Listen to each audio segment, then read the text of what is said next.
Oke, di video sebelumnya kalian sudah diperlihatkan beberapa pertanyaan yang harus kalian jawab. Dan di video kali ini kita akan bahas bersama jawaban dari setiap pertanyaan-pertanyaan yang sudah diajukan.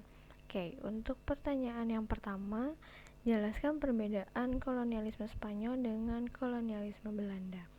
Jika kita lihat bahwa politik kolonialisme Spanyol dan Portugis itu hampir mirip, di mana mereka menganut politik kolonialisme asimilatif, yaitu di mana mereka ingin wilayah jajahannya atau wilayah yang dia kuasai itu mirip dengan rumahnya sendiri atau dengan asalnya sendiri, sehingga mereka menyebarkan agama yang sama, kemudian nama-nama orang, nama-nama jalan itu mirip dengan yang ada di wilayah asalnya. Selain itu juga bahasa yang mereka gunakan dan juga budaya, sehingga mereka merasa bahwa wilayah jajahannya itu ya rumahnya sendiri, seperti memindahkan rumahnya ke wilayah yang sekarang diduduki. Itu politik asimilatif. Sedangkan Belanda ini menganut politik kolonialisme diskriminatif.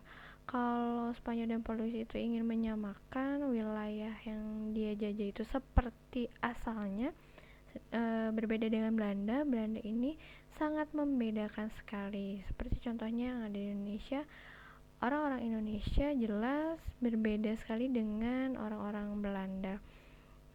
Maka mereka menyebut orang-orang Indonesia itu kaum rendahan atau inlander, tidak sama dengan mereka yang menjajah kita, sehingga disebut sebagai politik diskriminatif.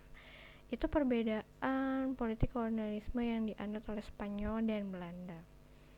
Untuk nomor yang selanjutnya, jelaskan perbedaan imperialisme kuno dan imperialisme modern. Kalau sebelumnya kita sudah melihat apa perbedaan dari imperialisme dan kolonialisme, kali ini kita akan melihat ternyata imperialisme itu terdiri dari dua jenis, yaitu imperialisme kuno dan modern. Lalu apa bedanya? Perbedaannya terletak dari tujuannya. Kalau imperialisme kuno itu tujuan utamanya dilakukan untuk 3G yang sudah kita bahas, yaitu God, Glory, dan Gospel. Kekayaan untuk mencari kekayaan, untuk mencari kejayaan atau kekuasaan, dan Gospel untuk menyebarkan agama. Jadi negara-negara Eropa pada saat itu yang melakukan imperialisme kuno tujuan utamanya adalah untuk 3G. Sedangkan imperialisme modern ini muncul setelah terjadinya revolusi industri. Nah, sehingga tujuannya pun berubah. Kalau sebelumnya tujuannya hanya untuk 3G, maka setelah revolusi industri, imperialisme ini atau penjajahan menguasai wilayah lain ini tujuannya berubah menjadi untuk memenuhi kebutuhan bahan mentah industri. Jadi negara-negara Eropa menguasai wilayah lain itu untuk mendapatkan bahan mentah untuk mendukung industri mereka. Selain itu, mereka juga mencari pasar yang lain, pasar yang baru untuk apa? Untuk menjual hasil-hasil dari industrinya, sehingga penguasaan wilayah itu dilakukan untuk tujuan tersebut. Itulah perbedaan antara imperialisme kuno dengan imperialisme modern. Nah, dan yang terakhir, tadi kita sudah tahu bahwa pemicu yang akhirnya membuat bangsa Eropa memulai penjelajahan samudranya mencari di mana Pulau Rompa itu berada adalah karena jatuhnya Konstantinopel yang berada di Turki ke tangan Kekaisaran Turki Ottoman atau Turki Utsmani. Nah, lalu apa yang menjadi pentingnya? Mengapa Konstantinopel ini menjadi alasan pemicu mereka melakukan penjajahan samudra? Nah, Konstantinopel ini merupakan pusat perdagangan Eropa, pusat perdagangan bertemunya para pedagang-pedagang timur dengan pedagang-pedagang Eropa. Bagaimana orang-orang Eropa mendapatkan mendapatkan komoditas-komoditas dagang dari timur itu didapatkannya di Konstantinopel, termasuk rempah-rempah.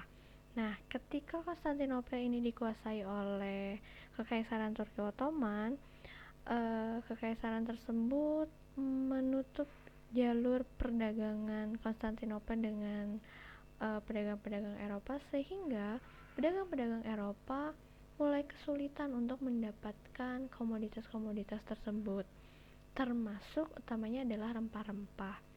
Selain itu,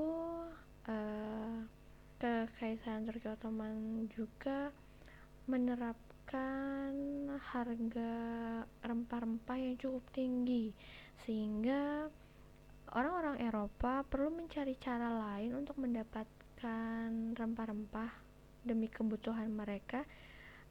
Dengan cara apa? Yaitu dengan cara mencari rempah-rempah ke sumber asalnya, gitu.